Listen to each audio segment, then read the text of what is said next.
আসসালামু আলাইকুম গাইস, কেমন আছেন আপনারা? আশা করি ভালো আছেন। আলহামদুলিল্লাহ, আমিও ভালো আছি আপনাদের দোয়ায়। আজকে একটা লম্বা ভিডিও নিয়ে আসলাম দেখানোর জন্য। অনেক সুন্দর দৃশ্য, তাই দেখেন কি সুন্দর রাস্তাঘাট আর কি সুন্দর চারো সাইড দিয়ে অনেক গাছগাছালি। অবশ্যই দুবাই শহরের ভিতরে আলাইন নামে জায়গা আছে, অনেকে চিনেন। আর যারা না চিনেন তারা তো আর বুঝবেন কেমনে। আলাইন নামে একটা জায়গা আছে, এই লাইনে অনেক গাছ আছে। এত এরকম গাছ অন্য অন্য আবুধাবি, দুবাই এদিকে নাইকা, আলাইন খালি আছে।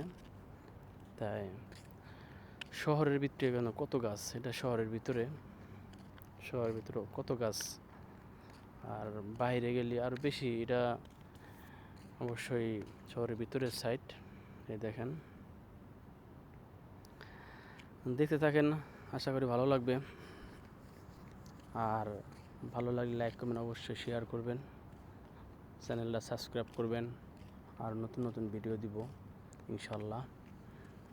আর এটা শহরের ভিতরে, শহরের বাইরে আরও বেশি গাছগাছালি, অনেক গাছগাছালি আছে। অবশ্যই বাংলাদেশের মতো অত গাছ হয় না, কিন্তু সবাই কম বেশি সবার বাড়িতে দু একটা গাছ লাগায়, গাছ হয়। আর বিশেষ করে রাস্তার সাইডে অনেক গাছ থাকে। এমন আবার শারজাহ, দুবাই, আবুধাবি, আজমান, ফজিরা এদিকে আবার গাছ নাই। রাস্তার সাইডে কোনো গাছ থাকে না, নাই। এদিকে আলাইনের ভিতরে অনেক গাছ। সাধারণ একটা বাড়িতেও ওরা অনেক গাছ রোপণ করে, গাছ লাগায়। সবাই সামনে দিয়ে, বাইরে দিয়ে, ভিতর দিয়ে অনেক গাছ লাগায়। ঠিক আছে, জান শহরের ভিতরে তাও কত গাছ। আমরা এখন অবশ্যই যাব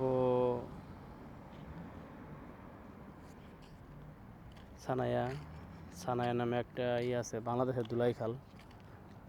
সামান কিনতে যাব, তারপরে এদিকে ঢুকলাম। ঠিক আছে, সোজা আমরা দিতে গেলাম না যে মেন শহরের ভিতরে। আর ডাইন সাইডে চলে আসলাম আমরা সানাইয়া, মানে দুলাইখাল, যেখানে সব সামান পাওয়া যায়। অবশ্যই যারা নাকি ওমান, সৌদি বা কাতার, বাহরাইন এদিকে থাকে, তারা অবশ্যই সানাইয়া চিনবে। দুবাই শহরে যারা থাকে তারা সানাইয়া চিনবে। বাংলাদেশে বাইরেও তো সানাইয়া চিনবে না, তাই দুলাইখাল বললাম যাতে অল্পতে বুঝে হালায়। অবশ্যই ভালো লাগবে, দেখতে থাকেন। আর অবশ্যই লাইক কমেন্ট শেয়ার করবেন, পাশে থাকবেন। আরও সুন্দর সুন্দর ভিডিও দিব, ভিডিও দেখানোর চেষ্টা করব। আমি দেখতেছি, সবাইকে দেখার সুযোগ করে দিতেছি, বা সবাই দেখার সুযোগ করে দিব ইনশাল্লাহ। আর আপনাদের কাছে একটা জিনিসই আপনার ভালো লাগলে লাইক কমেন্ট শেয়ার করবেন অবশ্যই। আপনারা ভালো থাকবেন। আল্লাহ হাফেজ। এখানেই ভিডিও শেষ করে দেব।